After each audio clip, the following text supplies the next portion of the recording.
Hi friends, இந்த video வந்து நம்ம என்ன பார்க்க போகிறோம் அப்படின்னு கேட்டிங்கன்னா, இப்போ வந்து நம்மளோட புஷ்பா 2 திரைப்படம் ரிலீஸ் ஆகி கிட்டத்தட்ட 15 நாட்கள் முடிஞ்சிருக்குங்க. ஸோ 15 நாட்கள் முடியல நம்மளோட புஷ்பா 2 திரைப்படம் எத்தனை கோடி வசூல் செஞ்சிருக்கு, ஸோ அந்த ஒரு விவரத்தை பற்றி அந்த வீடியோ நம்ம டீட்டெயிலாக பேச போகிறோம்.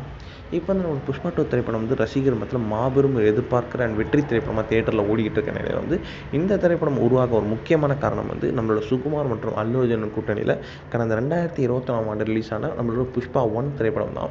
அந்த திரைப்படத்தில் வெற்றியை தொடர்ந்து தான் வந்து நம்மளோட புஷ்பா 2 திரைப்படம் வந்து எடுக்கப்பட்டுச்சு. இந்த திரைப்படம் வந்து ரிலீஸ் ஆன முதல் நாளே வந்து மாபெரும் ஒரு வெற்றி திரைப்படமாக அமைஞ்சது அப்படின்னு சொல்லலாம். ஏன்னா வந்து நம்ம இந்தியன் சினிமா ஹிஸ்ட்ரியிலே கிட்டத்தட்ட வந்து 290 crores ப்ளஸ் வந்து எந்த ஒரு படமும் அச்சீவ் பண்ணதில்லை. அந்த ஒரு சாதனை வந்து நம்மளோட புஷ்பா 2 திரைப்படம் வந்து அசால்ட்டாக வந்து முறியடிச்சுது. அது மட்டும் இல்லாமல் வெறும் 6 நாட்கள் வந்து கிட்டத்தட்ட 1000 கோடி மேலே வந்து வசூல் செஞ்சு செம்ம பெரிய ஒரு சாதனை வந்து நம்மளோட புஷ்பா 2 திரைப்படம் வந்து வசூல் செஞ்சு மாபெரும் ஒரு வெற்றி திரைப்படமாக அறிவிக்கப்பட்டுச்சு.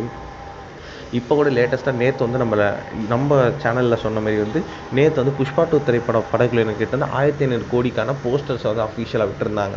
ஸோ கிட்டத்தட்ட 14 நாள் 1500 கோடி அடிச்சது ரொம்ப பெரிய விஷயம். இன்னும் கண்டிப்பாக ஒரே வாரத்தில் 2000 கோடி அடித்தாலும் எந்த ஒரு ஆச்சரியமும் இல்லாது. இப்போ வந்து நம்மளோட 15 நாட்கள் முடியல நம்மளோட புஷ்பா 2 திரைப்படம் கிட்டத்தட்ட வந்து 1550 கோடிக்கு மேலே கலெக்ட் பண்ணியிருக்கு அப்படின்றது இப்போ வந்து அஃபிஷியலான ரிப்போர்ட் வந்திருக்குங்க. இந்த விஷயம் வந்து ரசிகர் மத்தியில் செம்ம ட்ரெண்டிங்காக போயிட்டு இருக்கு அப்படின்னு கண்டிப்பாக சொல்லி ஆகணும்.